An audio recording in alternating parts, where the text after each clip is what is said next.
Bonjour et bienvenue. Merci pour votre patience. On vous remercie de communiquer avec nous à travers l'écran aujourd'hui. C'est sûr que on ne peut pas vous entendre, mais vous pouvez nous entendre. On va essayer de partager ensemble aujourd'hui sur certains thèmes d'actualité. Dans ce cœur à cœur, émancipation Québec, émancipation Québec. En guise d'entrée de jeu, je voulais simplement commencer par dire que le sous-thème qu'on veut aborder, c'est un sous-thème qui parle de l'éveil socio-politique et aussi d'un réveil spirituel des générations. Je pense qu'aujourd'hui, beaucoup de chrétiens, de croyants en Christ prient pour un réveil. Mais vous savez, les réveils de génération en génération ne sont pas tous pareils. Plusieurs réveils spirituels se manifestent de différentes façons selon surtout le contexte, non seulement spirituel de leur époque, mais aussi les enjeux et les défis de leur époque. Et il est tout à fait clair pour moi que le réveil que nous commençons à vivre ici, dans cette nation, est relié en réalité à un éveil sur qu'est-ce qui se passe dans notre environnement et certainement ce qui se passe sur la plateforme sociale et aussi politique. Il est important pour nous comme croyants d'être, la Bible déclare, d'être la lumière du monde. On ne peut pas être lumière du monde si on ne peut éclairer sur ce qui se passe dans notre monde. On a besoin d'être informé sur ce qui se passe dans notre monde. On ne peut pas simplement se réunir de dimanche en dimanche et se balancer de ce qui se passe au niveau de notre société comme citoyen. Et donc, en guise d'entrée de jeu, j'aimerais prendre le temps de réellement vous dire que les opinions émises lors de cette diffusion ne reflètent pas nécessairement la position de certains médecins, ni aussi le narratif de l'État. Et certainement, des choses qui seront dites et faites ne reflètent pas nécessairement non plus Lux Média ou le studio. Ce sont des positions personnelles, des opinions que nous avons, des convictions spirituelles que nous avons. Et je remercie grandement la générosité d'André qui nous permet de pouvoir diffuser ce signal sur sa plateforme. Ouais. Et donc, André, merci pour ta générosité énorme et on apprécie ça grandement. C'est un grand plaisir. Merci. C'est un grand plaisir de vous accueillir ici à tous les dimanches et maintenant tous les vendredis. Super. Et n'importe quel jour de la semaine. Excellent. Merci beaucoup. C'est grandement apprécié. On ne prend pas ça pour acquis. Et puis, aujourd'hui, le mot émancipation évoque vraiment l'idée de sortir sous l'emprise ou le contrôle d'un plus fort que soi afin de vivre sa liberté. Donc, lorsqu'on parle d'émancipation Québec, eh bien, on le voit non seulement au niveau individuel, on le voit aussi au niveau social. On a besoin d'être dans une société libre, ce qui n'est pas le cas, apparemment. Et on aura la chance de pouvoir partager un peu ensemble. Le dernier cœur à cœur qu'on a eu, c'était à Québec, et c'est un jeune qui a initié le mouvement parce qu'ils se disent, bien, assez, c'est assez, on a besoin d'être libre au moins pour faire le sport, ça bâtit le système, ça nous aide mentalement, etc., faisait des demandes auprès du gouvernement pour pouvoir aider le gouvernement à réfléchir, à réaliser que ça ne fait pas de sens. Alors, c'était une initiative d'un jeune de 16 ans. Et donc, on veut voir les enjeux et comprendre qu'est-ce qu'il y en est et quel est notre devoir, non seulement comme citoyen québécois, mais citoyen du royaume de Dieu. Qu'est-ce qu'on est appelé à faire? Est-ce qu'on est appelé à regarder en silence, dans l'inaction et simplement dans la prière, ou est-ce qu'il y a plus de choses à faire légalement, pacifiquement et certainement spirituellement parlant? Aujourd'hui, j'aimerais introduire ceux qui sont sur la plateforme avec nous. J'ai mon épouse, Pasteur Maggie, qui est là. Bonjour à tout le monde. En ce 21 mars, journée du printemps, j'espère que tout le monde, ça a changé aussi votre atmosphère chez vous. On est dans une nouvelle saison. Fait que recevons-la avec joie. Alors, bonjour à tout le monde. Excellent. J'ai mon collègue, ministre Patrick de l'Église, qui est avec nous aujourd'hui également. Bonjour. Donc, comme d'habitude, c'est un grand plaisir d'être avec vous aujourd'hui pour partager ce que nous avons à cœur de partager aujourd'hui. Et comme lors de notre premier segment du cœur à cœur, Émancipation Québec. D'ailleurs, dites-le avec moi, Émancipation Québec. Et donc, on a aussi notre invité qui nous reçoit aussi comme invité. C'est un peu particulier. Oui, alors aujourd'hui, j'ai plusieurs chapeaux, dont technicien de son. Alors, merci beaucoup de m'accueillir. C'est toujours un plaisir de jaser avec vous devant la caméra. On jase beaucoup à l'extérieur de la caméra, mais là, on jase devant la caméra. Pourquoi pas? Et donc, aujourd'hui, on vous invite à rester avec nous, tandis qu'on va regarder ensemble quelques enjeux. Je vais demander à Patrick de partager avec nous une pensée qu'il a eue, qui va réellement en lien avec ce qu'on est en train de discuter aujourd'hui. Je ne sais pas s'il peut le partager en quelques minutes. Bien sûr. Donc, c'est une pensée que j'avais reçue lorsqu'on a fait le premier Émancipation Québec, juste avant d'aller à Québec. Je ne sais pas si ceux qui nous écoutent s'en souviennent. Du moins, cette pensée va comme suit. L'éveil d'une société se produit lorsqu'elle commence à réaliser que les forces du mal existent et qu'elles sont agissantes à travers des hommes et des femmes. Donc, ça, c'est la première chose. Deuxième chose, graduellement, cet éveil mène à une seconde phase, la compréhension que derrière ces forces, il y a une entité ou des entités en opération. Une troisième phase va survenir lorsqu'il devient évident que cette société, que la force physique ne peut contrer, ni freiner, ni même ralentir la progression de ce mal qui s'épaissit. C'est alors, puis je pense que c'est là qu'on est rendu, que la dernière phase peut s'amorcer, à savoir le réveil d'une nation face à la réalité de son Créateur. Donc, ça, c'est très important. Merci, Patrick, pour cette pensée. Je pense que c'est vraiment à propos par rapport à ce qu'on est en train de vivre. Émancipation Québec, l'éveil sociopolitique et le réveil spirituel des générations. Pas simplement d'une génération ou la braquette d'âge de certains segments de la population, mais réellement de toutes les braquettes d'âge dans cette nation, en termes de génération, ont besoin d'être éveillés. Et voilà pourquoi j'ai vraiment apprécié cette initiative de ce jeune à Québec, de cette jeunesse qui s'est levée pour pouvoir exprimer sa voix. Et je pense que l'Église aussi a un rôle à jouer dans notre société. L'Église ne peut pas être un observateur, une observatrice silencieuse par rapport à qu'est-ce qui se fait. On a quelques point qu'on aimerait peut-être faire défiler un peu devant vous. On a quelques images à vous présenter pour appuyer quelques points qu'on aimerait convier aujourd'hui dans ce cœur à cœur. Donc, on parle de la nouvelle normalité. La nouvelle normalité, c'est le nouveau plancher qui est établi socialement, c'est-à-dire les interactions sociales. On désire que ces interactions sociales, selon les instances qui sont en autorité sur nous, gouvernementalement parlant, veulent que le nouveau normal, eh bien, ça soit le port du masque, la distanciation sociale. Et j'appuie sur le social parce que la distanciation ne se fait pas simplement physiquement. On est en train de tuer la culture, n'est-ce pas, de l'altruisme, tuer la culture du partage, etc. Donc, le nouveau normal devient la norme. Et donc, pour tous ceux de mes collègues, tous ceux de mes compatriotes, tous ceux qui sont de la même persuasion de foi que moi, qui me disaient qu'on va retourner à la normale, je vous disais non, on ne retournera jamais à la normale. La normale qu'on a connue n'est plus la normale qu'on aura.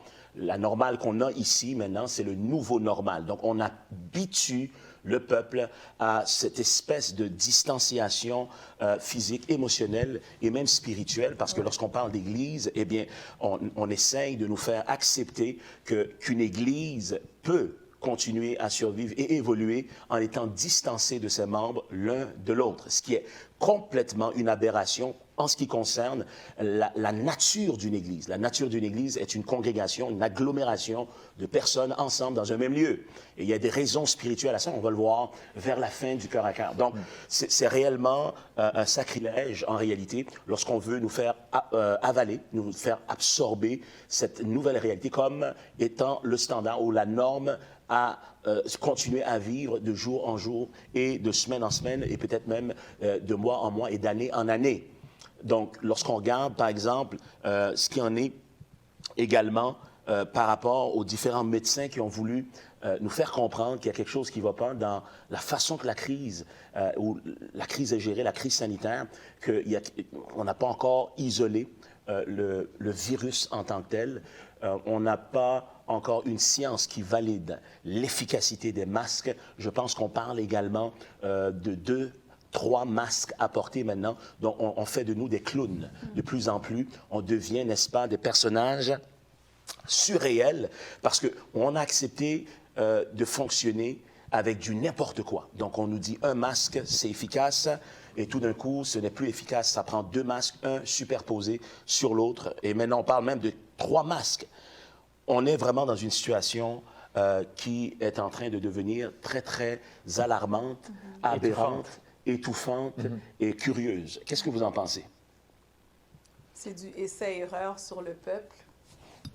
Excusez-moi, c'est du essai-erreur sur le peuple et c'est vraiment difficile. Je trouve que le mot difficile est même faible. C'est troublant pour une nation de vivre tout ça.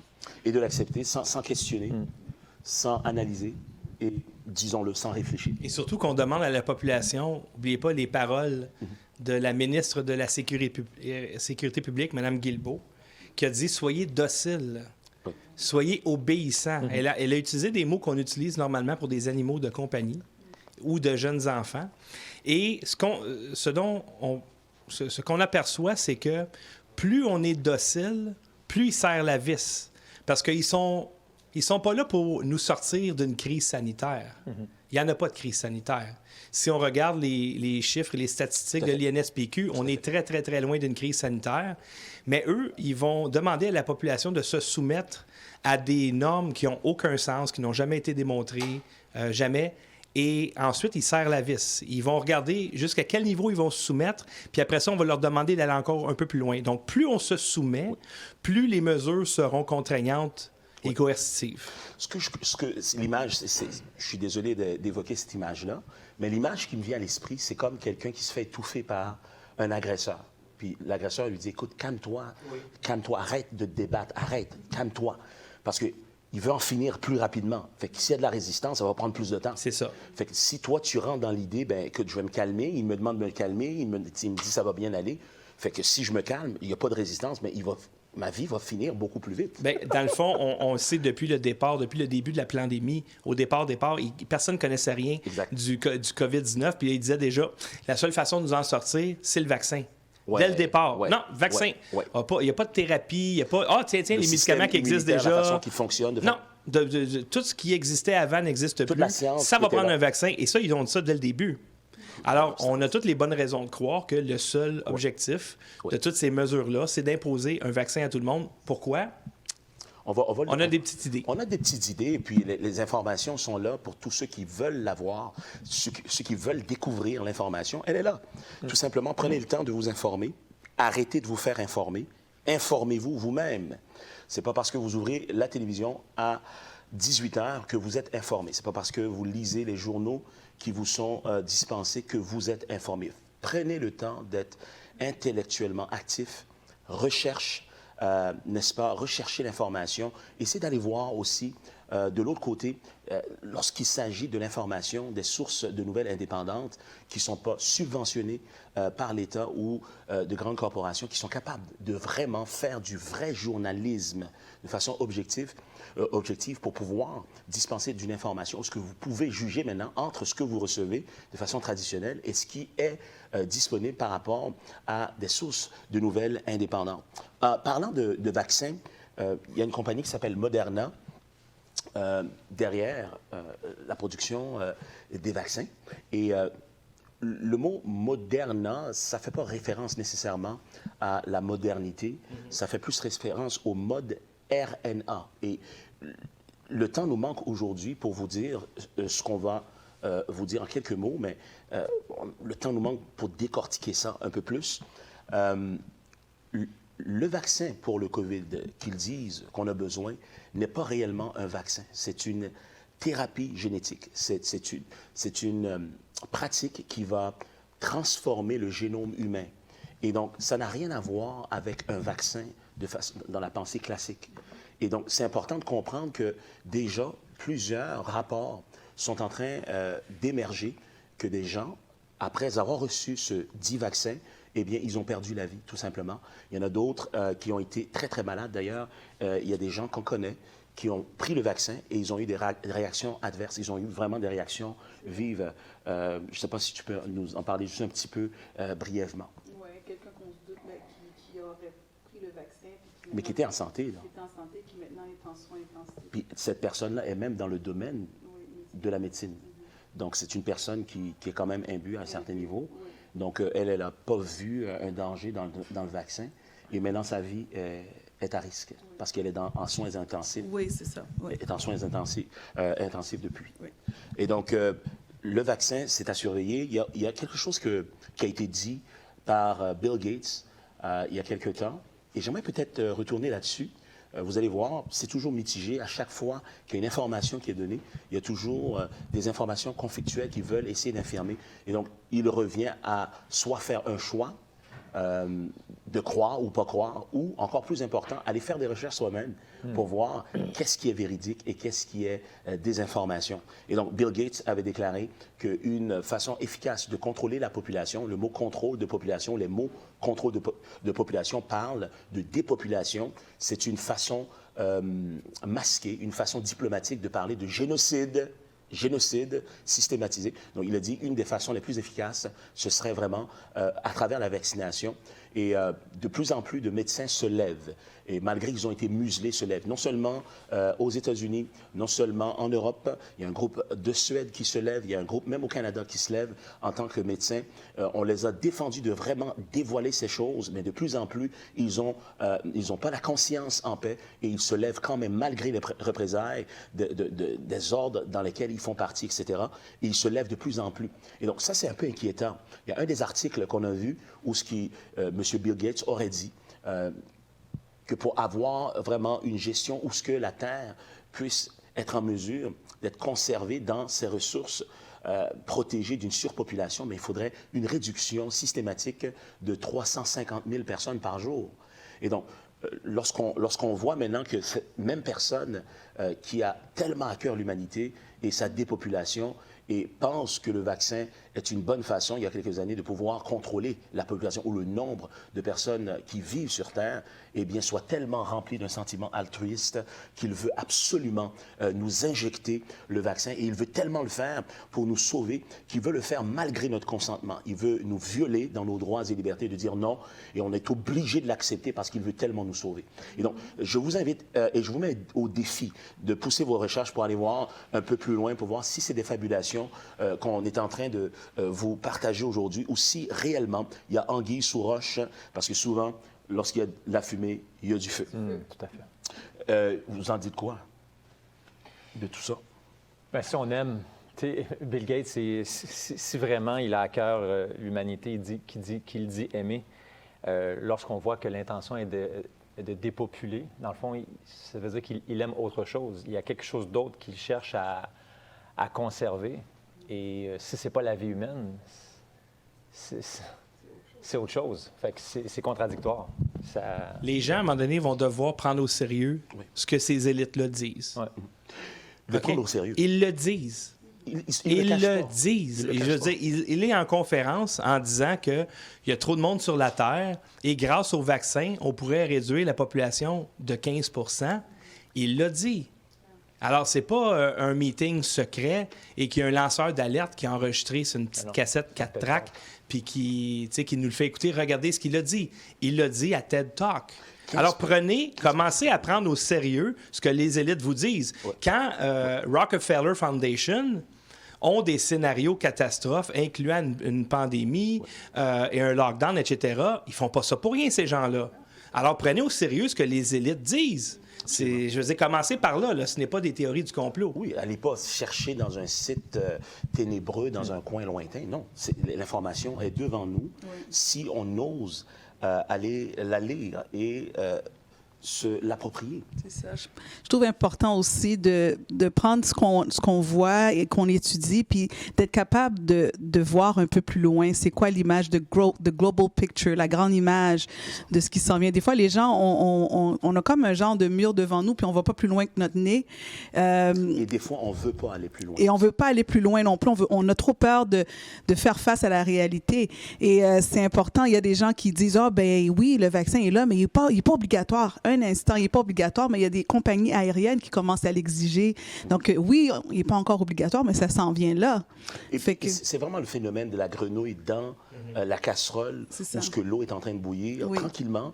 Et donc, on pense que tout va bien ou tout va bien aller, mais finalement, lorsqu'on réalise que c'est pas ça, c'est trop tard, on est cuit. On est cuit, c'est trop tard. C'est quelque chose, je pense. C'est important. Bien, c'est juste que je me souviens, dans le fameux TED Talk que André fait référence, Bill Gates, il y a même, quand il parlait, il y avait plusieurs façons d'atteindre le point zéro. Il y avait une équation. Oui, tout à fait. Puis l'idée, c'était d'arriver au point zéro en parlant du carbone, puis d'arriver au point zéro, puis tu avais l'humain, puis tu avais différents facteurs, dont l'humain, qui faisait partie de l'équation. Si tu amènes, peu importe lequel que tu amènes à zéro, tu vas atteindre ton objectif de CO2 zéro. Oui. Et l'être humain faisait partie de l'équation. Puis quand il mentionne ça, il y a un petit rire nerveux. Un nerveux dans la salle. Non, même de lui. Mais même la salle est comme... Est-ce qu'on rit ou est-ce qu'on s'inquiète? Il amène ça avec légèreté, avec humour. Et en réalité, il est en train de dire que si on assassine l'humanité en entier, bien, il n'y en aura plus de CO2. Mais écoute, c'est ça qu'il est. Puis j'aime ça quand André amène ça, parce que si vraiment on pense et on réfléchit à ce que cette personne est en train de nous dire, on va voir. L'évidence est là que c'est un psychopathe.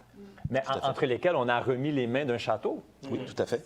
Et qui n'a aucune expérience et aucune connaissance dans la médecine. Il impose la médecine sur le monde de par ses conseils ou ses directives ou ses impositions. Et le monsieur n'a aucune formation en médecine. Ouais. C'est le monde complètement... Comme notre ministre de la Santé. Oui, tout à fait.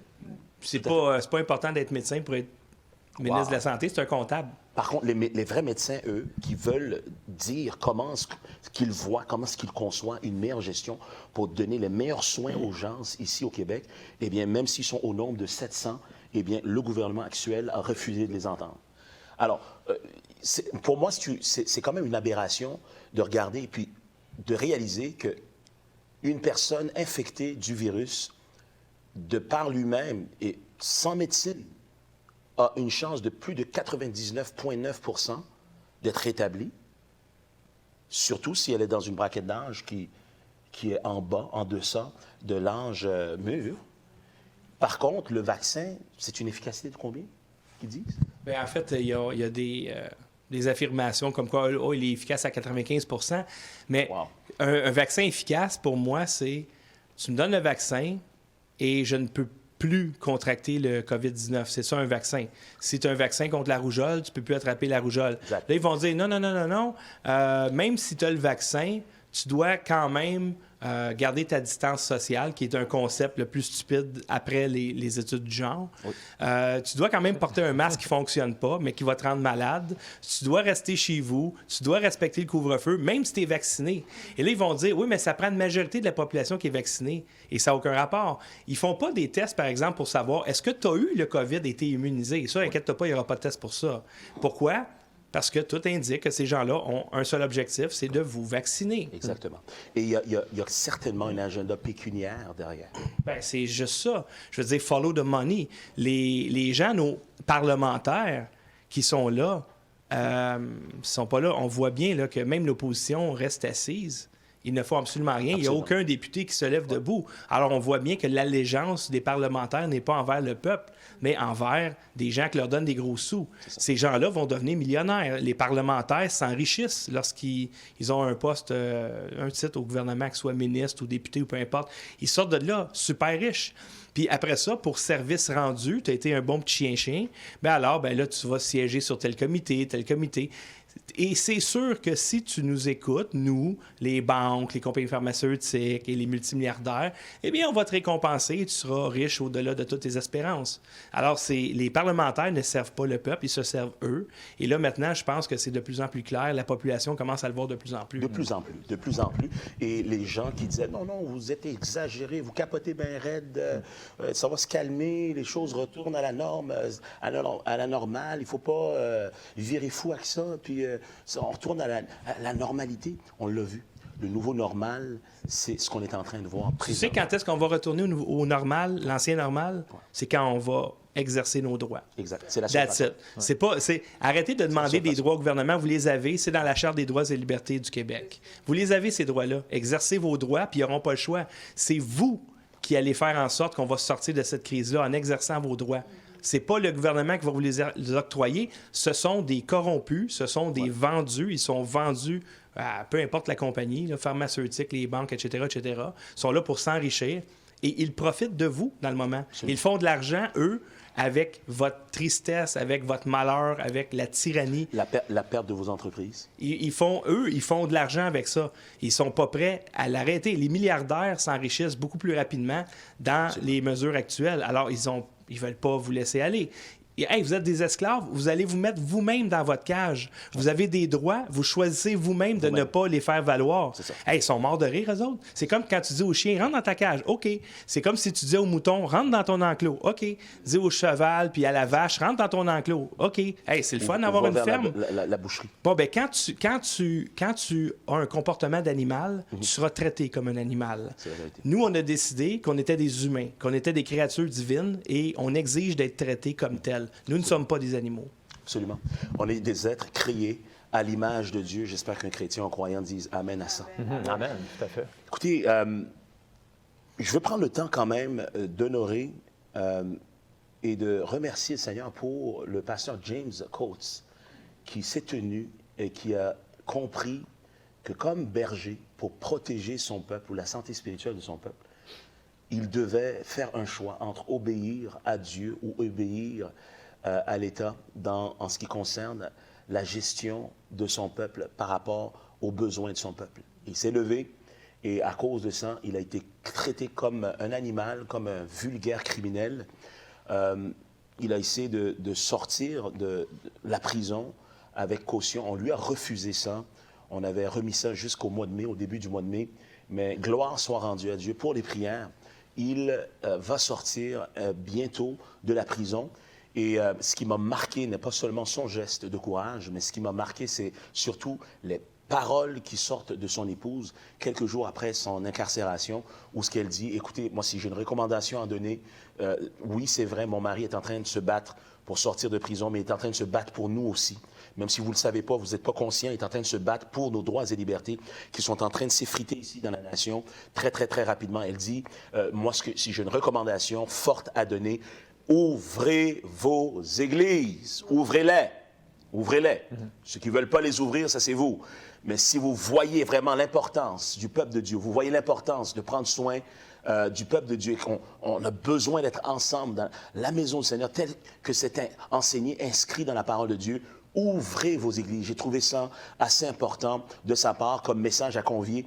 Et je crois qu'on a besoin d'entendre ce message et entendre la voix de Dieu nous dire bannissons la crainte, bannissons l'intimidation, prenons position spirituellement, non seulement pour nos églises, mais pour la nation également. Que quelqu'un dise Amen, Amen et Amen s'il est d'accord. Amen. Il y a un autre pasteur que j'aimerais prendre le temps de féliciter, de remercier, d'encourager, parce qu'il est une inspiration pour nous tous. C'est un pasteur qui s'est levé, j'ai eu la chance de parler avec lui juste avant même qu'ils ouvrent. Ils ont pris le temps même de manifester dans les rues pour déclarer que l'Église est un service essentiel, même si l'État ne le croyait pas. Eh bien, l'Église est quand même un service essentiel. C'est pas parce que l'État dit le contraire que ça infirme ce que Dieu dit. Dieu déclare que l'Ecclésia est la lumière du monde et c'est établi. Et c'est ce que ce pasteur a voulu communiquer. Donc, pendant quelques semaines, ils ont manifesté dans les rues. Et finalement, dans la semaine qu'ils allaient ouvrir, j'ai eu la chance même de parler un peu avec lui. Et on a prié ensemble. Il me disait, écoute, on ne peut pas continuer comme ça. L'Église est en train de mourir sur place. Imposer 10 personnes qui se réunissent seulement, c'est pas viable, etc. Et ils ont ouvert les portes. Ils ont fait les nouvelles récemment, d'ailleurs. Le pasteur, je crois, Joseph de l'église Good News Chapel. J'aimerais prendre le temps vraiment de saluer le courage de cet homme de Dieu et de l'équipe pastorale de cette assemblée ici dans la région de Saint-Léonard. Est-ce qu'on peut remercier le Seigneur pour eux et les encourager dans la prière pour qu'ils continuent? Amen. Je prie dans le nom de Jésus qu'il y en a d'autres églises aussi qui s'ouvrent et qu'on réalise que nous sommes nés dans une nation libre. On est appelés à vivre libre et nous allons mourir libres. Que quelqu'un dise Amen, Amen et Amen à ça. Et donc, aujourd'hui, parlant de liberté, on commence à réaliser que c'est de plus en plus comme la Russie, hein? L'URSS des années 80. C'est faux de dire que nous sommes dans la voie de devenir l'URSS des années 80. on est dedans. Et nous, chez Lux Media, on l'a vécu hier. On y est. Et c'est quoi une tyrannie? C'est lorsque le gouvernement impose des règles arbitraires, mais que ce même gouvernement-là refuse de suivre les règles. Donc, il y a des lois. Ça ne s'applique pas à eux, par contre. Non, la Charte des droits et libertés, qui est la loi fondamentale du Québec. Elle a préséance sur toutes les autres lois et surtout les décrets. Alors, lorsque on fait des décrets au Québec qui violent les droits des citoyens, t'es en dictature. T'es dans une république de bananes. Arrêtez de vous comparer avec des pays civilisés. Vous n'êtes pas dans un pays civilisé. Et on l'a vécu hier chez Lux Media. Et on aimerait entendre là-dessus parce que ce qu'on réalise de plus en plus, c'est que chaque 10 jours, l'état de crise est renouvelé. Ouais. Personne n'est au courant de la date. On n'a pas de rapport du pourquoi que c'est renouvelé. Quels sont les faits, quelles sont les données qui justifient une telle décision renouvelée aux 10 jours? Mais c'est ça le fascisme. C'est des règles arbitraires. C'est la définition même du fascisme. Exact. Des règles arbitraires. Ils n'ont pas de raison à donner. C'est ça, Non, c'est ça, puis c'est tout. C'est ça, puis c'est tout. That's it. Heureusement, au Québec, nous avons les chartes des droits et libertés. Ça veut dire que lorsque mes droits sont violés, j'ai le droit de réclamer C'est ça. aux gens qui ont violé mes droits. Exact. Et c'est ce que nous allons faire. Excellent. Et nous Excellent. avons avisé d'ailleurs, parce que, bon, imaginez-vous donc qu'hier, il y a 20 policiers qui ont encerclé le building où on est, parce qu'on avait une réunion d'équipe à Lux Media. Vous savez qu'on a beaucoup, nous, de bénévoles. Oui, tout à fait. C'est un projet communautaire ici. Et, bon, les gens, on travaille 7 jours sur 7. Les bénévoles sont là. Oui. Et on a profité du fait qu'il y avait beaucoup de bénévoles hier pour faire un souper. C'est normal, les gens doivent manger. Tout à fait. Puis ils mangent où? Dans une cuisine qu'on a ici. Oui. D'autant plus que les restaurants sont fermés. Oui. Exact. Bon, alors, on est une entreprise, on est incorporé, OK? Et nous sommes dans un lieu d'affaires. Exact. Ce n'est pas une résidence privée, c'est un lieu d'affaires exploité par une incorporation. Exact. Alors, les policiers cognent, disent on a eu une plainte. Ah ouais, tu as eu une plainte. Tu as eu une plainte. Et ils savaient exactement l'adresse et le local. Imagine-toi. Ah ouais. Donc, il y a un voisin qui sait exactement c'est quoi mon numéro de porte. Et on a un témoin oculaire qui a vu les policiers entrer en utilisant un couteau pour ouvrir la porte, pour forcer la porte en bas. D'accord. Et là, ils sont venus nous voir et ils disaient, bon, bien écoutez, on aimerait que vous vous identifiez. J'ai dit, va chercher un mandat. Ah, pas de problème, ça sera pas long. Et ça a pris 4 heures. Wow. Et nous, on devait s'en aller, mais on s'est dit, tu sais quoi, on va les toffer. On va voir combien de temps ils sont prêts à niaiser là. 20 polices. Mom Boucher avec 10 polices. Ça a pris 10 polices pour aller chercher Mom Boucher. Il était 20. On a été littéralement traités comme des criminels et on a vu que c'était purement de l'intimidation et c'était politique. Wow. Parce que nous sommes une entreprise. Et là, il y a le... Donc, on vous punit pour votre position par rapport à vos opinions de ce qui se passe. Ben oui, parce que tu n'as pas d'affaire à rentrer dans une entreprise. Tu peux pas faire ça. Et d'ailleurs, je peux vous montrer aux gens, voici le mandat qu'on a reçu. Alors, on voit ici le petit souligné en rouge. Donc, en vertu de l'article 123, parenthèse 8 et 139 de la Loi sur la santé publique, à savoir, a refusé d'obéir à l'ordre limitant le nombre de personnes pouvant se trouver dans une résidence privée ou en ce qui en tient lieu, excusez-moi, c'est écrit petit, incluant le terrain d'une telle résidence. Donc, finalement, ça s'adresse aux gens qui ont une résidence avec une cour, etc. Donc, tu ne peux pas recevoir. Nous, on n'est pas une résidence privée. On n'est pas une résidence privée.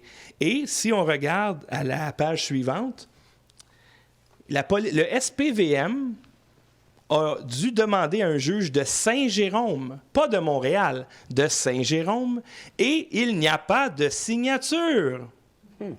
Alors, le monsieur, l'agent, j'ai son nom ici, l'agent enquêteur Miville-Larouche, a menti pour avoir un mandat pas signé.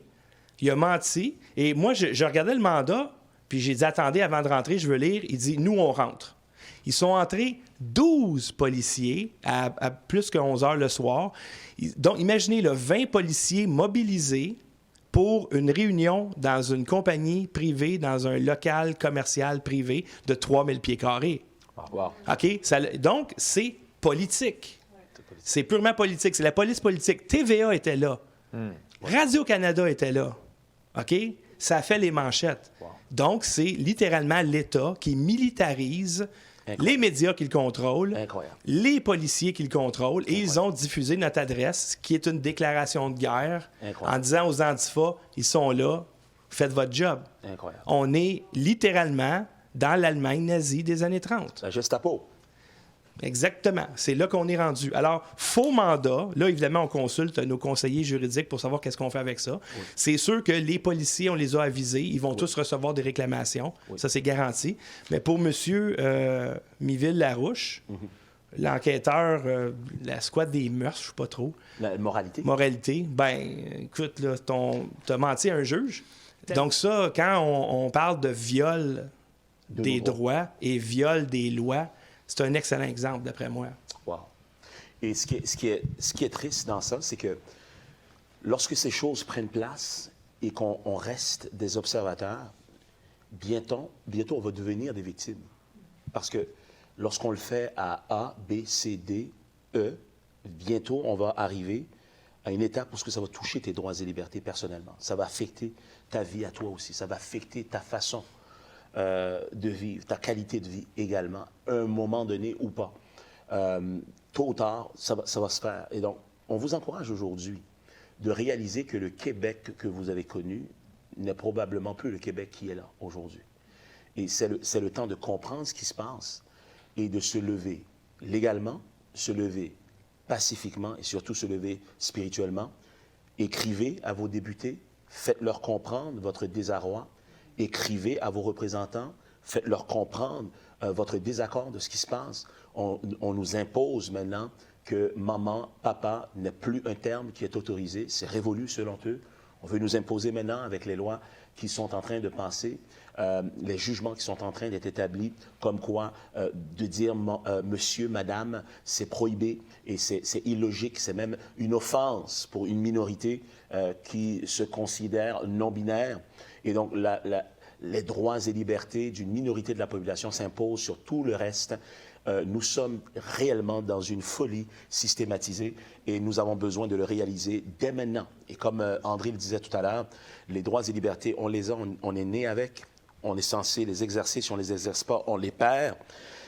Mais l'État ne va jamais nous remettre les droits et libertés qu'ils nous ont pris. Jamais, jamais. J-A-M-A-S. Jamais. Alors, à nous de nous lever. À nous de le lever pacifiquement, intelligemment, sagement, spirituellement, mais activement, pour réellement faire entendre nos voix de façon efficace, pour que l'État puisse se souvenir qu'il est censé être le représentant, n'est-ce pas, du peuple qu'il a élu démocratiquement. Et n'oubliez pas de faire valoir vos droits, c'est-à-dire que lorsque la police vient chez vous, si vous ne les avez pas appelés, ils ont besoin d'un mandat. Très important. Ils ont besoin d'un mandat. OK? Alors, hier, ils étaient très irrités. Un mandat d'entrée. Oui, il doit, pour entrer, parce que la demeure est inviolable. Exact. Bon, quoi qu'en dictature, elle est violable, puisque avec des faux mandats, ils peuvent rentrer.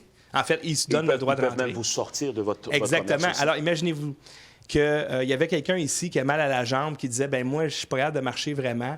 Non, dehors. Alors que je suis le principal administrateur de la compagnie qui exploite ce lieu. Tu payes tes taxes? Ben j'imagine. C'est payé à travers notre loyer puis tout ça. Tu payes ton loyer? Et ils ont dit non, ils rentrent avec un mandat pour dire ben vous êtes une résidence privée, puis ils nous mettent dehors en nous disant ben c'est pas une résidence privée. Donc c'est n'importe quoi. Mais par contre, on a mis du sable dans l'engrenage. On a paralysé 20 policiers pendant 4 heures. Et là, il y a quelqu'un qui va devoir répondre de ça. Il y a un chef de police qui va devoir répondre à ça. Parce que nous, on va l'appeler le poste 27 pour dire, c'est quoi cette affaire-là? Ton mandat, il n'est pas bon, il n'est pas signé. D'ailleurs, c'est par rapport à une loi que tu aurais violée comme étant une résidence privée ici, ce qui n'est pas le cas. Non, ici, c'est 3000 pieds carrés, c'est un building commercial. Donc, j'ai des bonnes raisons de croire que les policiers n'ont pas été alertés par un voisin, c'est impossible, et qu'ils sont rentrés en utilisant un objet pour pouvoir forcer la porte pour entrer dans le building, sans mandat. Incroyable. Et que, rendu ici, ben on filmait, hein? Si on n'avait pas filmé, filmez tout. Hein? La police vient chez vous, vous partez un Facebook Live, il y a eu 3500 personnes qui nous écoutaient en direct. Alors, filmez tout. Filmez tout. Exigez des mandats, mettez du sable dans l'engrenage. Et à un moment donné, quand plus de personnes vont se lever debout et faire valoir leurs droits, ils vont être complètement paralysés. 20 policiers, ça démontre quoi avec les médias? Ça démontre qu'ils sont en panique. Ça démontre qu'ils sont faibles, ils ont peur. C'est pour ça qu'ils essaient de nous intimider. Parce qu'il aurait pu envoyer 2 policiers. Pourquoi 20? Pourquoi 20? Mais il n'y a pas d'armes à feu ici. Et on a dit aux policiers, que notre intention, c'est pas de fuir. On est ici pour exercer nos droits tels que décrétés dans la Charte des droits et libertés du Québec. Je veux pas m'en aller. Je veux faire valoir mon droit. 20 policiers. 20. Écoutez, ce que les gens ne comprennent pas, c'est qu'on vous raconte simplement la pointe de l'iceberg. Vous n'êtes pas au courant de tout ce qui se passe derrière les rideaux. Et ce ne serait même pas approprié pour nous de pouvoir vous communiquer ça, ni à notre avantage de pouvoir vous dévoiler tout ce qui se passe. Mais j'aimerais vous dire, nous sommes en tyrannie réelle. Ce n'est pas des blagues. Il y a une tyrannie, il y a de la magouille, il y a des choses qui ne sont pas claires, des réponses qui ne sont pas données lorsque les questions sont posées.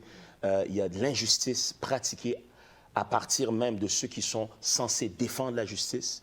Il y a quelque chose qui ne va pas. Et en ce qui me concerne comme pasteur, dans le cadre de l'Église, des chrétiens, je crois que c'est important pour nous, en tant que leaders de communauté et aussi des chrétiens qui sont censés être des leaders dans la société aussi, de pouvoir vraiment comprendre ce qui se passe, être non seulement une voie d'espoir, mais aussi de lumière pour élucider ceux qui sont autour de nous et pouvoir encourager les gens à prendre des démarches pour défendre leurs droits et libertés pacifiquement et efficacement par rapport à ce qui se passe aujourd'hui. Qu'est-ce que tu en penses, ça, Patrick? Je pense qu'on est appelé à donner un exemple. Puis il y a un passage qui me vient depuis tout à l'heure, c'est dans Jacques 3,5. C'est un passage qui parle de la langue, mais ça dit que de même, la langue est un petit membre et elle se vante de grandes choses. Voici comment un petit feu peut embraser une grande forêt. Et je pense qu'on est à l'heure de démontrer un exemple parce qu'en le faisant, comme ce qu'André fait, et ce qu'on fait aussi en demeurant ouvert comme le pasteur à Saint-Léonard, eh bien, ça prend un petit feu maintenant pour que d'autres puissent enclencher le pas. Oui. Et par contre, si on ne le fait pas, parce que je ne pense pas que c'est la responsabilité de chacun de débuter un feu ou de débuter une initiative. Tu sais, je pense qu'on a tous des mandats différents. Et lorsqu'on a ce mandat-là, bien, on est appelé à l'accomplir. Donc, des gestes comme ça, c'est des gestes qui vont permettre à d'autres d'être inspirés et d'embarquer le pas et de le faire, de se rapatrier la normale de l'humanité.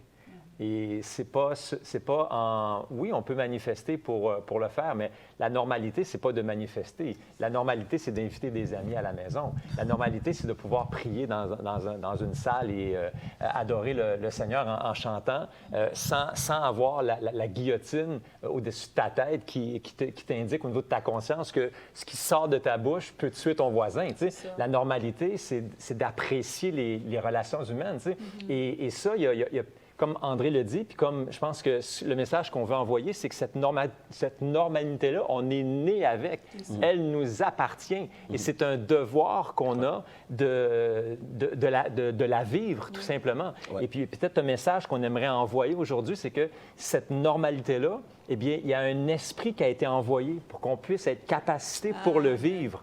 C'est de cet esprit-là, je pense aussi que la population québécoise est de plus en plus enclin à recevoir et à comprendre. Et à vivre, absolument. Et à vivre. L'esprit de liberté, l'esprit de Dieu, l'esprit saint, l'esprit de vie, l'esprit de vérité. J'aimerais, dans ce dernier segment de ce cœur à cœur, vous partager quelques raisons pour lesquelles nous croyons ce que nous croyons et que nous agissons tel que nous agissons, basées sur la parole de Dieu. La Bible déclare dans 1 Pierre 2, 17, je lis rapidement, il dit « Honorez tout le monde, aimez les frères, craignez Dieu, honorez le roi ». Qui veut dire notre position de départ, c'est justement ce que la parole de Dieu nous demande, honorez tout le monde, aimez les frères, certainement dans la foi, craignez Dieu, pas dans le sens de la peur, mais dans le sens du respect affectueux envers Dieu, et honorer le roi, c'est-à-dire honorer les instances gouvernementales, honorer le plus possible. Donc, ça, c'est le statu quo, ça, c'est vraiment la position de départ, la position par défaut de tout croyant. Et c'est la nôtre aussi.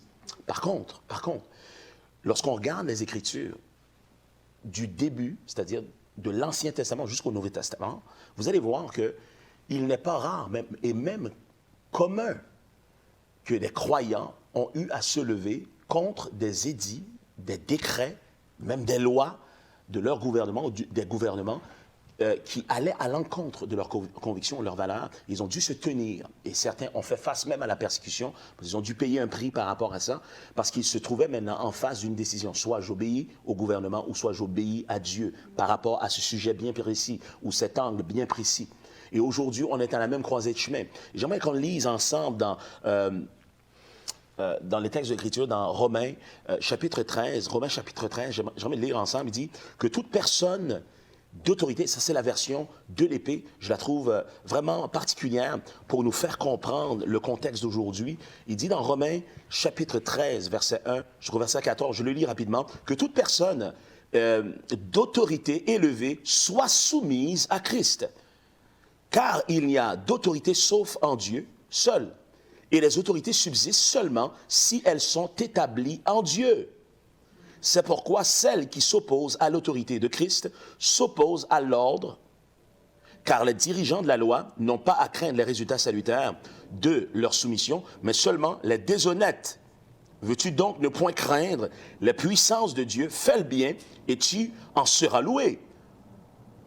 Il dit, car Dieu est ministre pour ton bien, et si tu fais le mal, crains, car il ne porte point l'épée en vain. Parce que Dieu est ministre pour faire justice en punissant celui qui fait le mal. C'est pourquoi il est nécessaire d'être soumis non seulement à cause du châtiment, mais aussi à cause de la conscience. C'est aussi pour cela que vous portez cette charge, parce que les ministres de Dieu s'appliquent continuellement à cela. Rendez donc à tous ce qui leur est dû. Il dit la charge à qui vous devez, la charge, les droits à qui vous devez, les droits, la crainte à qui vous devez la crainte, l'honneur à qui vous devez l'honneur. Ne devez rien à personne si ce n'est pas de vous aimer les uns les autres, car celui qui aime les autres a accompli la loi, et que Dieu, il dit la loi que Dieu a établie.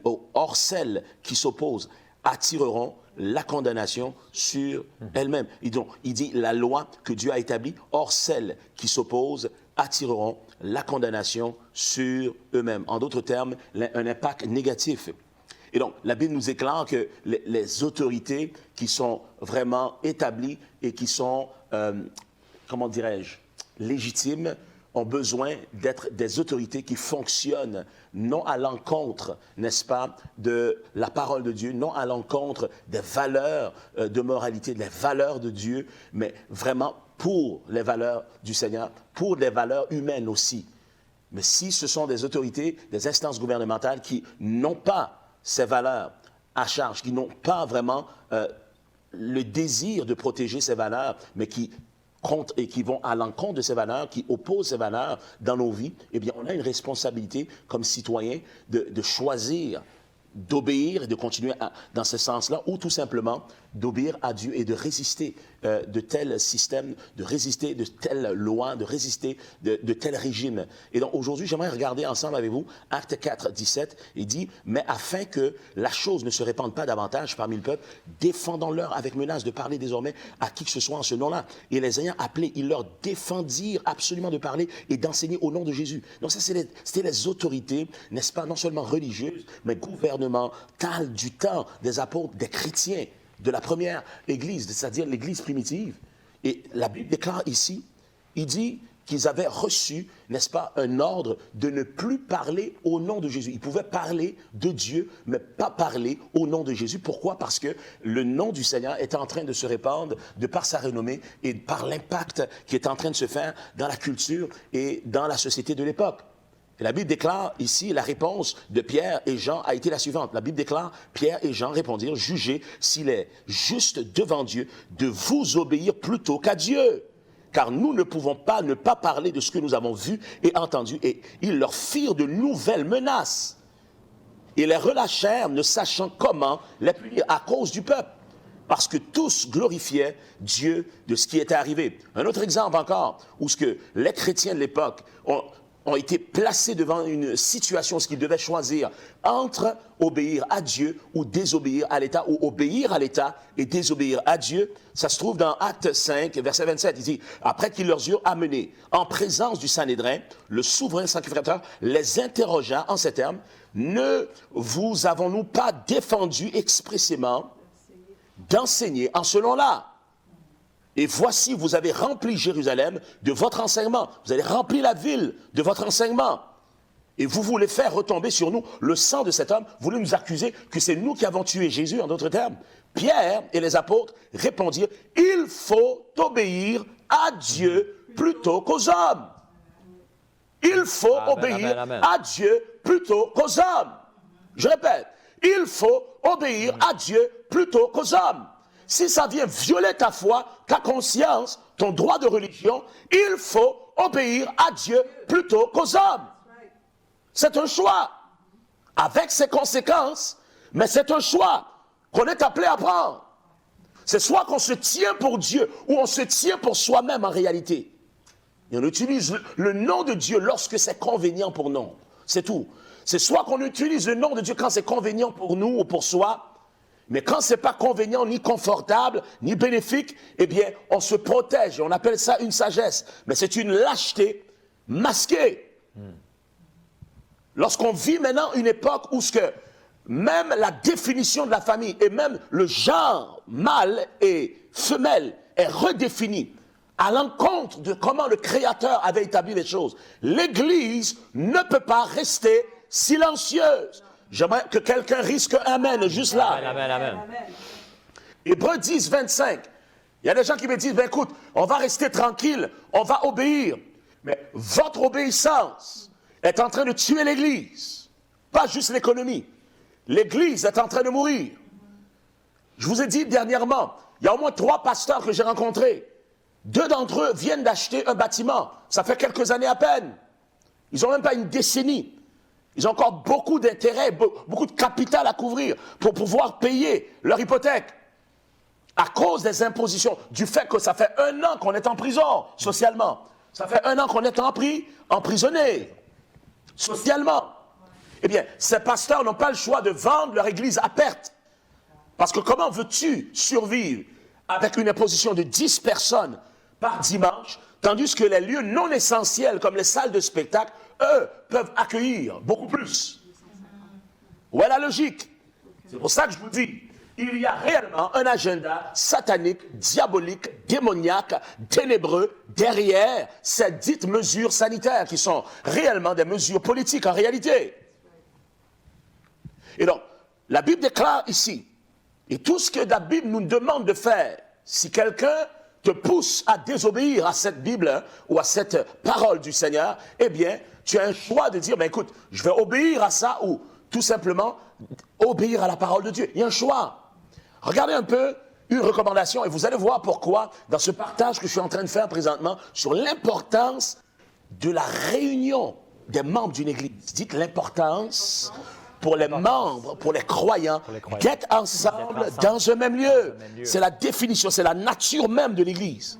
On est en train de dénaturiser l'Église, dans qui qu'elle est, dans son identité. Premièrement, on lui impose qu'elle n'est pas essentielle.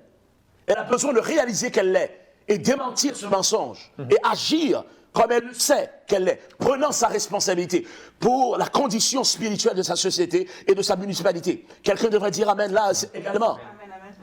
Et donc, lorsqu'on maintenant on agit envers cette église, en lui faisant comprendre qu'elle n'est plus essentielle et qu'elle le croit, et qu'on commence à lui dire, on n'a plus besoin de ton existence socialement. Donc on commence à lui dire, c'est le nouveau normal qu'on veut pour notre époque. On ne veut plus d'église.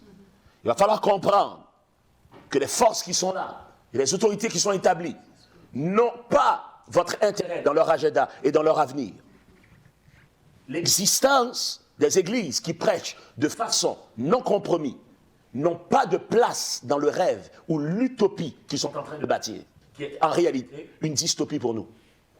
Et donc, la Bible déclare ceci, regardez attentivement, il dit dans Hébreux 10, verset 25, et je le lis, « N'abandonnons pas notre assemblée, comme c'est la coutume de quelques-uns, mais exhortons-nous réciproquement, et cela d'autant plus que vous voyez s'approcher le jour. » Qui veut dire, de plus en plus que le jour du Seigneur s'approche, le retour du Seigneur prend place, de plus en plus que la gloire de Dieu se dirige vers les peuples des nations, de plus en plus, la parole de Dieu nous exhorte pas à éloigner nos fréquences de rassemblement. Parce que le verset est en train de dire, ici même dans l'anglais, il dit, ne négligez pas vos occasions de venir ensemble.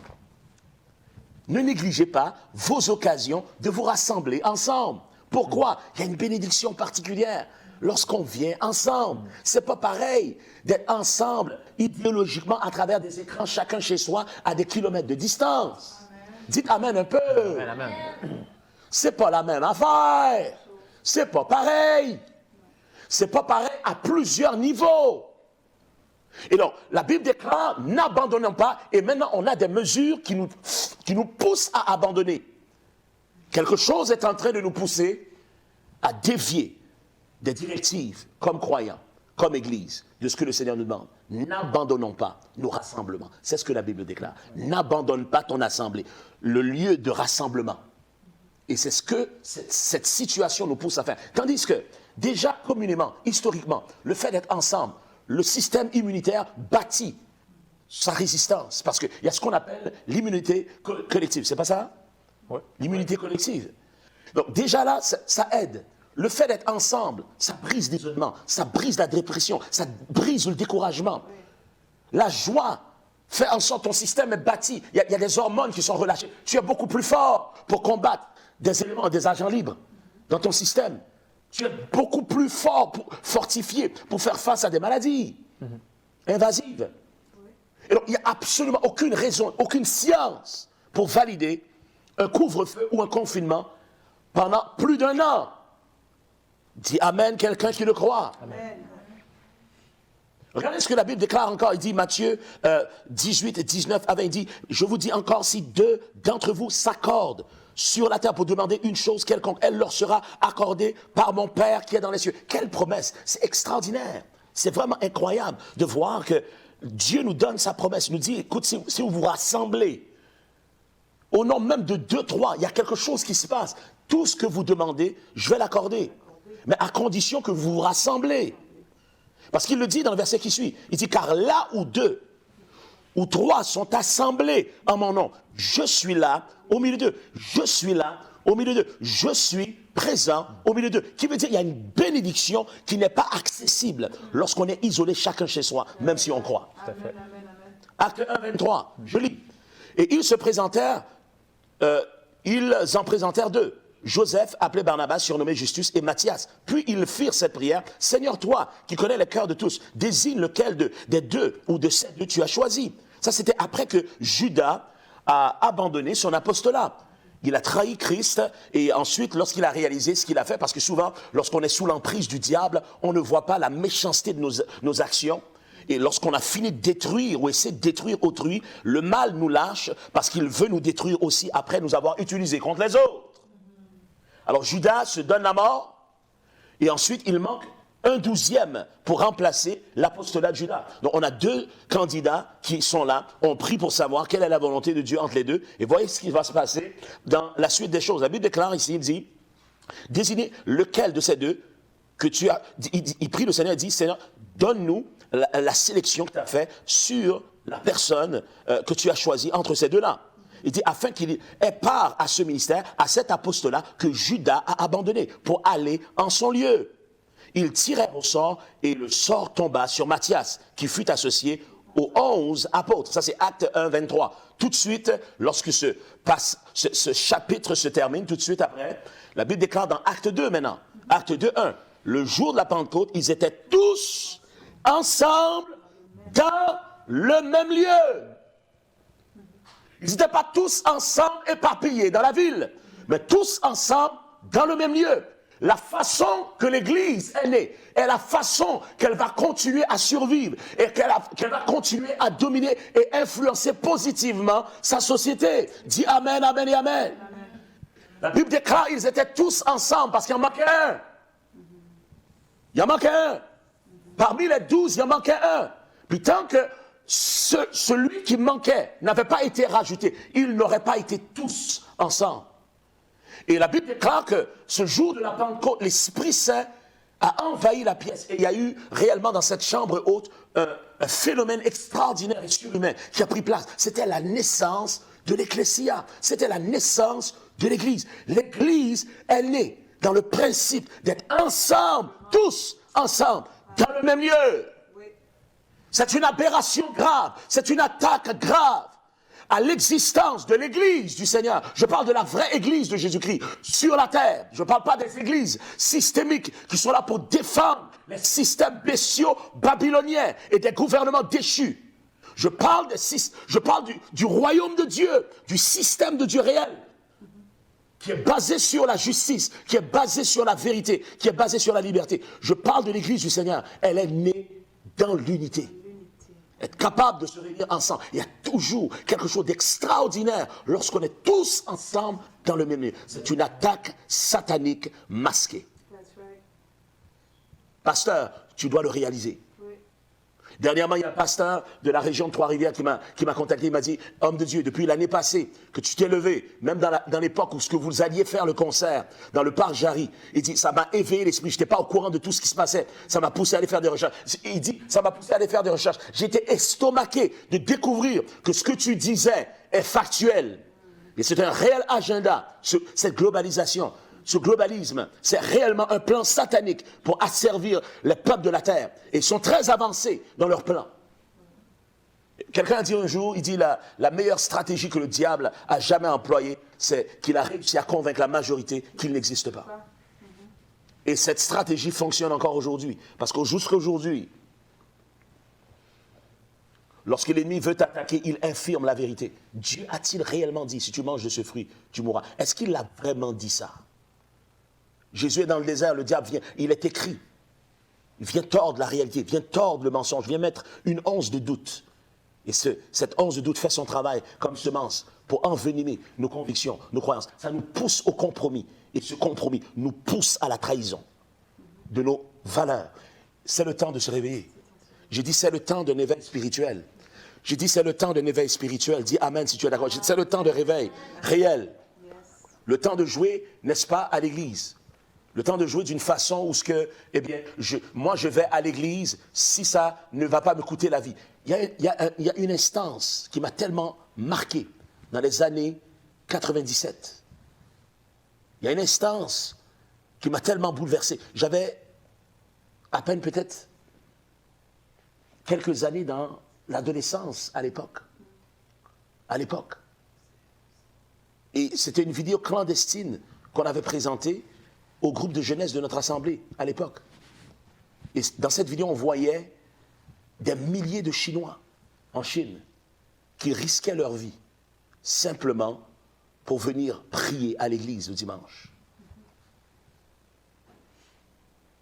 Certains qui se réunissaient dans certains secteurs, si la police les arrêtait, se faisaient battre jusqu'à mort, certains d'entre eux. D'autres se faisaient mettre en prison. Pourquoi? Parce qu'ils avaient osé se réunir, tandis que l'État les avait empêchés de se réunir.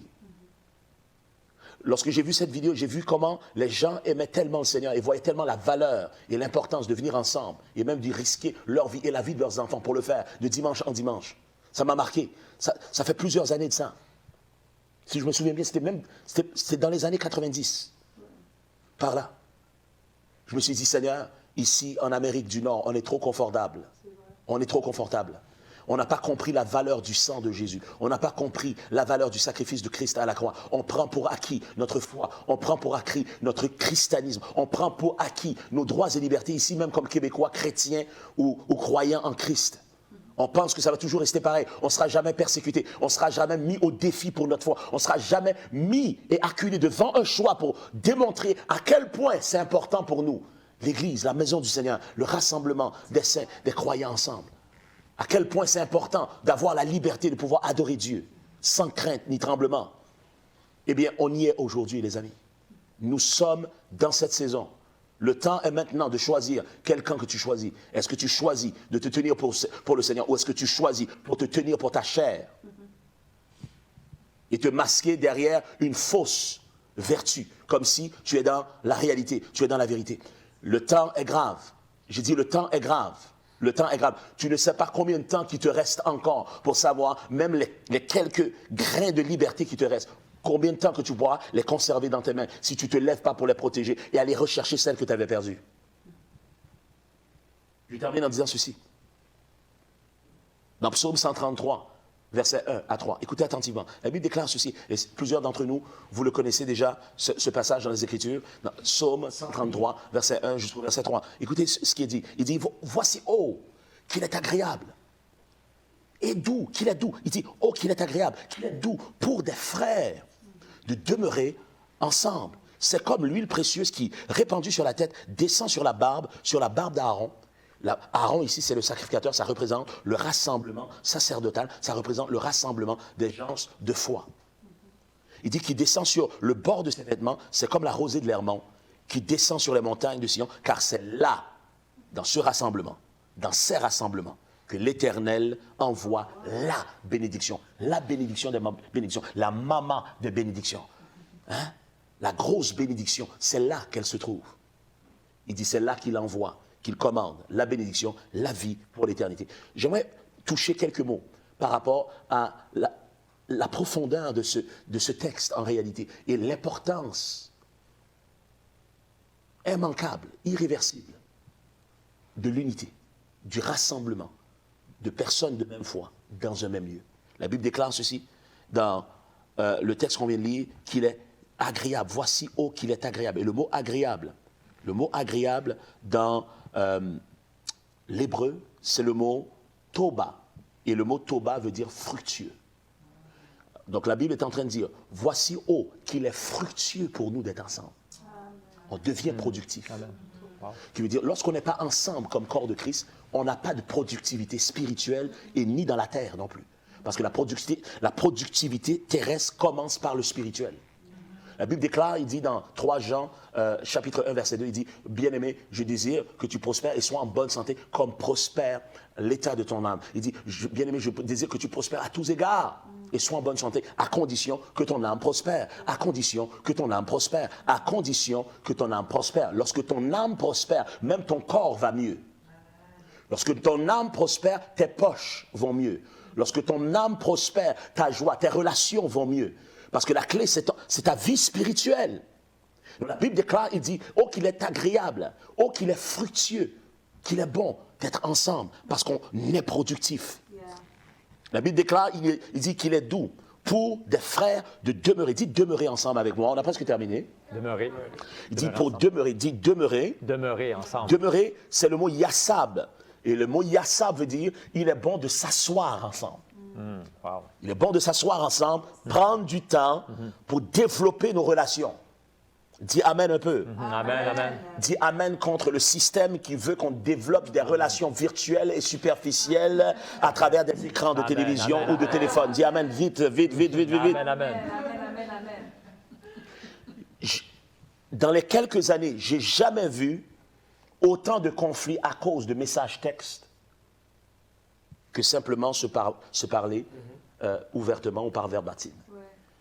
Les textes ne donnent pas assez d'informations sur l'attitude, le ton et l'intention de celui ou celle à qui tu communiques. Et ça suscite pas mal de conflits. Je ne sais pas si vous avez vécu ça déjà. Ah ouais. Alors, la Bible déclare, il dit, lorsqu'on vient et on demeure, on s'assoit ensemble, il y a quelque chose de particulier, de bénéfique qui prend place. La Bible déclare, il dit, c'est comme l'huile. Dites ensemble avec moi, c'est comme l'huile. C'est comme l'huile.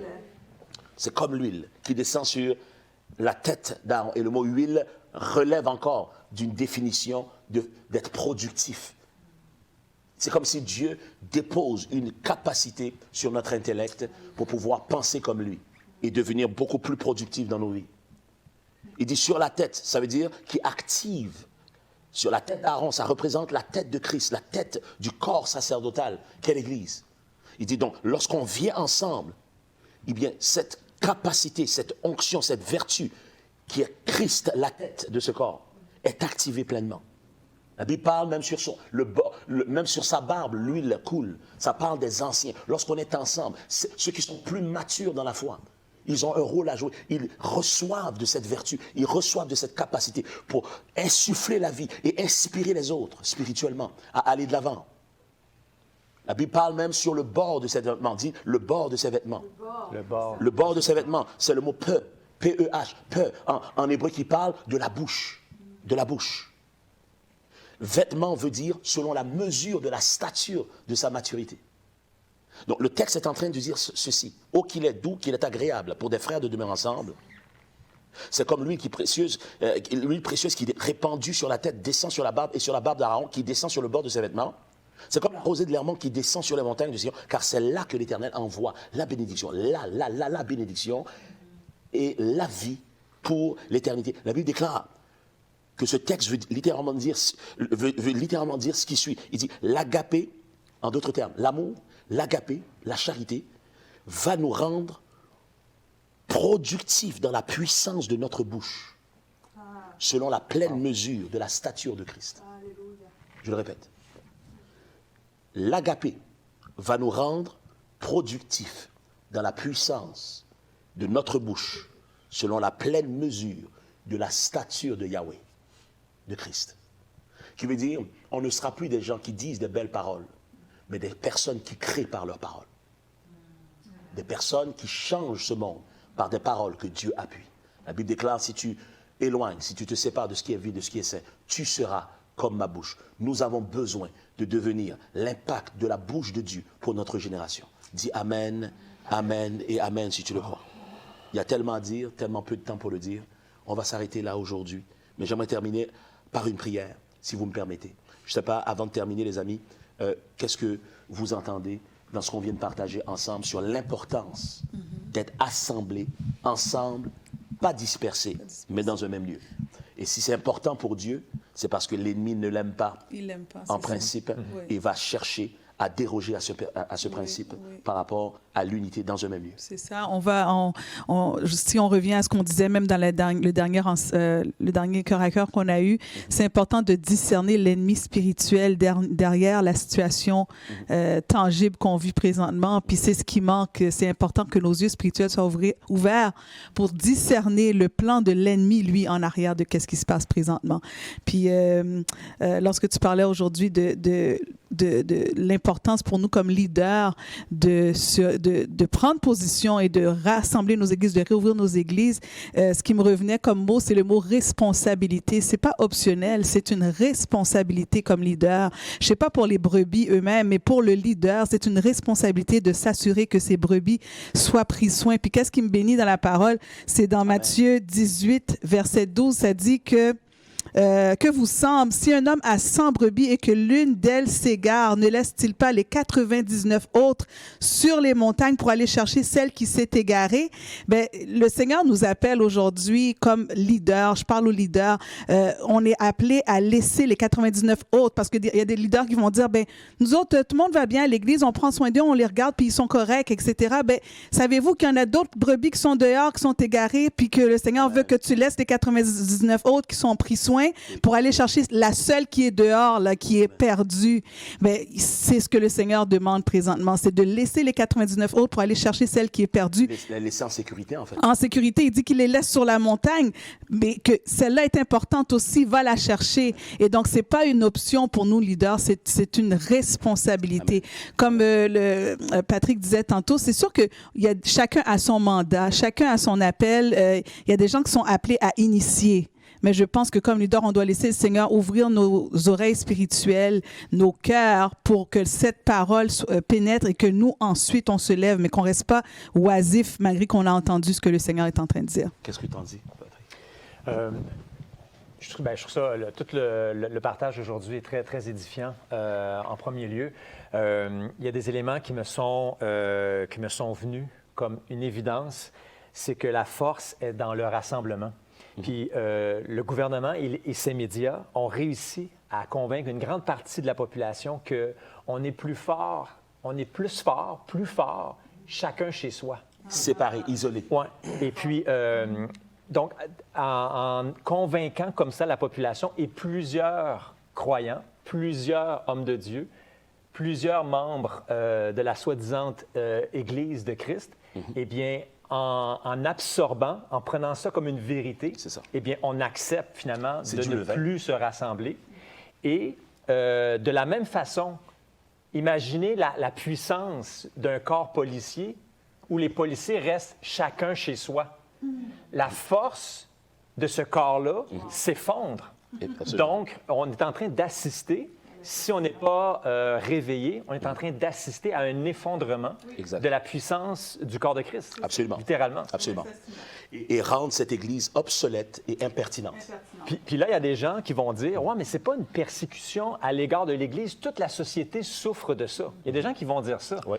Mais vous savez que dans la modernité, on trouve des façons d'instaurer des stratégies qui, l'objectif est X, mais on va masquer.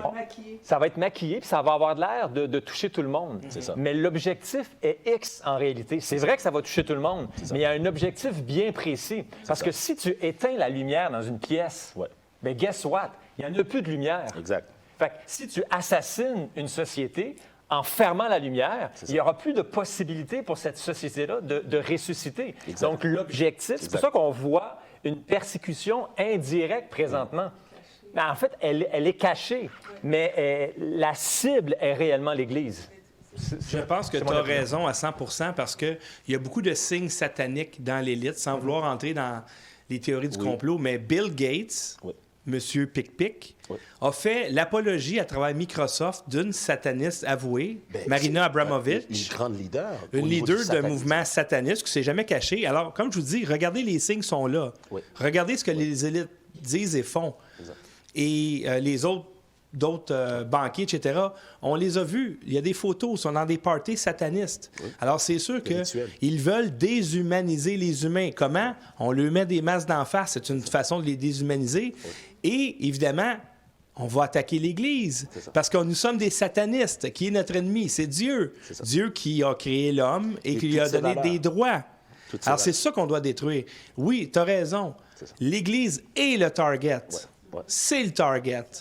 Et les autres, ben c'est de la diversion. C'est ça, exactement. La diversion, exactement. Exactement. Et ce pour brouiller les cartes. Pour brouiller les cartes. Pour brouiller les cartes. Et empêcher le discernement facile. Exact. Donc, il faut vraiment être à genoux.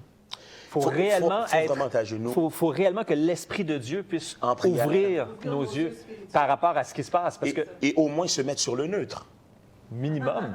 Puis laisser à Dieu la chance de nous informer, puis nous éduquer sur qu'est-ce qui se passe. Tu sais? Oui. Fait que moi, je dis amen à ça, parce que réellement, tout se décide au niveau spirituel, et l'ennemi de notre âme, et l'ennemi de la société aussi, qui est l'ennemi, le diable, le Satan, l'esprit du mal, Belzébub, Baphomet, choisi. Il y a tellement de noms à travers les âges et à travers la culture. On a l'embarras du choix. Nous n'avons pas à lutter contre la chair et le sang, mais contre les principautés. Et nous devons comprendre que l'ennemi réellement a un objectif et il doit être exposé. La Bible déclare que nous devons nous tenir contre les ruses du diable. Le diable est rusé. Il semble qu'on l'a oublié. On a oublié ça. On pense que le diable va apparaître avec 2 cornes, sa fourche, habillé en rouge, et puis il va dire « Bonjour, voici, je suis le diable ». Non, c'est pas comme ça qu'il agit. Il se déguise en ange de lumière, la Bible dit. Il se déguise en vertu, il se déguise en quelque chose qui est positif, qui est soi-disant pour notre santé, des mesures qui sont là pour nous protéger d'un soi-disant virus. Mais il y a réellement un agenda pernicieux qui est là. Et ils l'avaient annoncé, et ils sont en train de l'implanter, et au nom de Yahshua. Écoutez-moi bien. Dans le nom de Jésus-Christ, ce qu'on a besoin n'est pas une masse de personnes, mais un reste de personnes animées par l'Esprit de Dieu qui vont dire non, assez c'est assez. Nous nous levons dans la prière, nous nous levons dans la déclaration de la parole de Dieu, nous nous levons comme citoyens québécois, nous écrivons à ceux qui doivent recevoir des lettres, nous nous présentons au bureau pour faire comprendre nos droits et libertés, pour que nos députés entendent ce qui est dans nos cœurs et ce qui se passe et qu'est-ce qu'on n'accepte plus comme société. Nous nous levons dans le nom et nous n'acceptons plus de nous faire voler et détruire l'avenir de nos enfants et des enfants de nos enfants. C'est dans le nom de Jésus, nous déclarons que nous n'avons pas besoin d'une grande masse, mais un peu de sel peut saler toute le pot. Un peu de levain fait lever toute la pâte. Dans les Écritures, on le voit, ce n'est pas un grand nombre qui sauve le roi. Ce n'est pas un grand nombre, mais c'est un nombre qui sait qui qu'il est. et qui est capable de se mettre ensemble. Et la Bible déclare ceci. J'aimerais t'inviter à prier avec moi aujourd'hui, si c'est le cas. Peut-être toi, tu es en train d'observer et tu es une personne qui est éveillée. Tu comprends, tu es lucide, tu vois ce qui se passe de plus en plus. Tu lis à travers les événements. Tu es capable de voir les enjeux. Derrière, n'est-ce pas, l'écran de fumée qui est là. Tu comprends aussi la dimension spirituelle qui est là. Peut-être toi, ça vient te chercher d'une façon, ça vient te troubler, ça vient te mettre dans un état d'émoi. Je prie aujourd'hui que Christ devienne ta paix, parce que c'est dans la paix, dans le calme, Amen. que sera ton salut, ta délivrance, ta percée, ta victoire, ta protection. Et c'est dans ce calme également que sera notre victoire. Et donc, voilà pourquoi que j'aimerais lire un passage rapidement et j'aimerais prier ensemble avec vous. On va continuer la semaine prochaine du roulant sur cette thématique Émancipation Québec. Dites Émancipation Québec. Émancipation Québec. Ça dit, je mettrai la paix dans le pays, le shalom, et personne ne troublera votre sommeil. Je ferai disparaître du pays les bêtes féroces, et l'épée ne passera point par votre pays. Il dit, vous poursuivrez vos ennemis, et ils tomberont devant vous par l'épée. Dit, toutes mes ennemis spirituels seront aplatis. Toutes mes ennemis spirituels seront aplatis. Il dit, 5 d'entre vous en poursuivront 100, et 100 d'entre vous en poursuivront 10 000, et vos ennemis tomberont devant vous par l'épée de l'Esprit. Dit Amen. L'épée de l'Esprit, qui est la parole de Dieu. Il dit, je me tournerai vers vous, et je vous rendrai fécond, et je vous multiplierai, et je maintiendrai mon alliance avec vous. Que Dieu nous rend féconds, que ceux qui s'éveillent se multiplient, et qu'il y a une abondance de naissances neuves, de pensées libérées au Québec. Dis Amen, Amen et Amen si tu es d'accord. Prions le Seigneur ensemble. Seigneur, on veut prier sur base de ta parole aujourd'hui. On veut te remercier, Seigneur, pour ce cœur à cœur qui a pris place. On veut te remercier, Seigneur, qu'il n'y a absolument rien qui arrive par hasard, mais il y a un propos, il y a un plan, il y a une destinée. Et même, Seigneur, dans cette destinée, tu dis, Seigneur, il dit, Dieu fait tout pour un but, même le méchant, pour le jour du malheur. Quelquefois, on a l'impression que l'ennemi est en contrôle. Quelquefois, on a l'impression que le mal a gouvernance totale, liberté pour agir comme bon lui semble. Mais Seigneur, combien de fois tu nous fais comprendre que même les Égyptiens étaient entre tes mains, même Pharaon était entre tes mains. Combien de fois tu nous fais réaliser que même Goliath faisait partie de ton plan. Judas n'était pas exclu de ta programmation par rapport à ce que tu voulais révéler comme plan pour l'humanité. Et voilà pourquoi nous savons, dans le nom de Jésus-Christ, que toute chose concourt au bien de ceux qui aiment Dieu et qui sont appelés selon son dessein. Nous déclarons que même ce qui semble être alarmant et qui semble vouloir nous attrister, eh bien, va conquérir pour notre force, notre élévation, notre avancement comme peuple ici au Québec. Dis Amen si tu es d'accord dans le nom de Yahweh.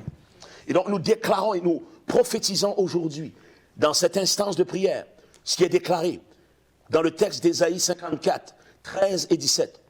La Bible déclare, il dit, tous tes fils seront disciples de l'Éternel, et grande sera la prospérité de tes fils. Seigneur, nous prions que même nos enfants deviennent prospères dans ce lieu, dans cette nation, dans le nom de Yahweh. Nous déclarons que nos enfants deviennent des disciples du Seigneur dans cette nation. Nous déclarons que la justice de Dieu soit affermie. Nous déclarons que l'inquiétude soit bannie de nos cœurs, bannie de nos pensées, bannie de nos arrière-pensées, bannie de notre âme. Car tu n'as rien à craindre, nous dit la parole de Dieu. Et la frayeur, car elle n'approchera pas de toi. Si l'on forme des complots, cela ne viendra pas de moi. Quiconque se liguera contre toi tombera sous ton pouvoir. Je déclare dans le nom de Yahweh, quiconque se ligue contre toi, contre ta position, tombera sous ton pouvoir au nom de Yahshua, au nom de Jésus-Christ, au nom de Yahweh. Toute manigance, toute espèce de complot, toute espèce de planification pour te faire chuter n'aura pas raison de toi dans cette année et dans les années à venir. Dis Amen, Amen et Amen si tu le crois. Amen. Le texte dit ici dans Ésaïe encore,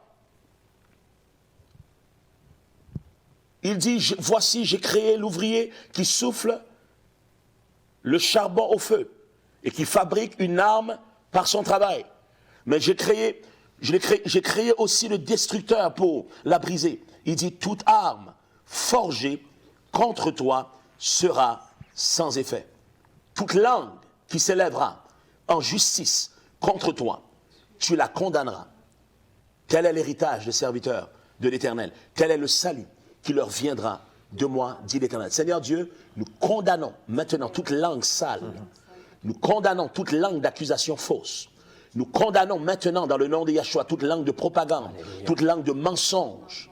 Qu'importe le véhicule qui est employé, Père, nous déclarons que toutes ces langues d'accusation soient coupées par l'épée de ton esprit et que la vérité émerge dans notre société et que tout ce qui était caché soit exposé par tes anges et par ton esprit. Et que, Seigneur Dieu de gloire, que nous puissions connaître une ère et une époque neuve et nouvelle, une époque de liberté, une époque de spiritualité réelle, une époque de réveil spirituel pour notre nation. C'est dans le nom de Yahshua que nous avons prié.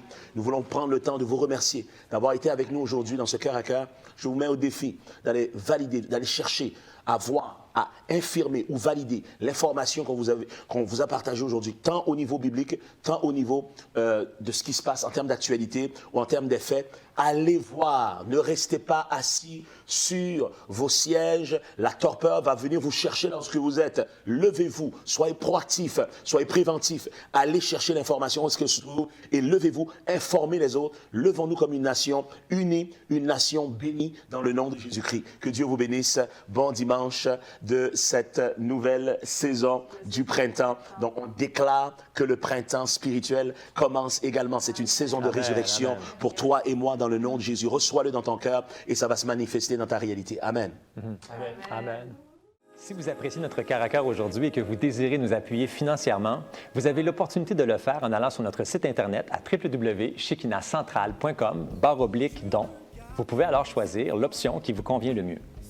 Si vous désirez nous appuyer de manière soutenue, nous vous invitons à considérer notre programme 5P2P, 5 pains, 2 poissons, qui consiste à choisir une contribution automatique hebdomadaire de 5 $ pour les adultes et de 2 $ pour les enfants. En lui donnant ce peu, avec la foi d'un enfant, Dieu saura multiplier pour les besoins de la multitude, selon comme qu'il est écrit dans Jean, chapitre 6, versets 9 à 11. Pour ce faire, il suffit de télécharger l'application Tidely et de configurer une contribution automatique en choisissant l'option 5P2P. Vous trouverez toute l'information sur notre site Internet à www.shekinahcentral.com/don à l'option 4. Nous vous remercions d'être avec nous aujourd'hui. Comment je vais m'en sortir? On se demande pourquoi ça m'arrive à moi. Garde ton sang-froid. Tu vas pouvoir t'en sortir. Cette situation-là est juste là pour te rendre meilleur.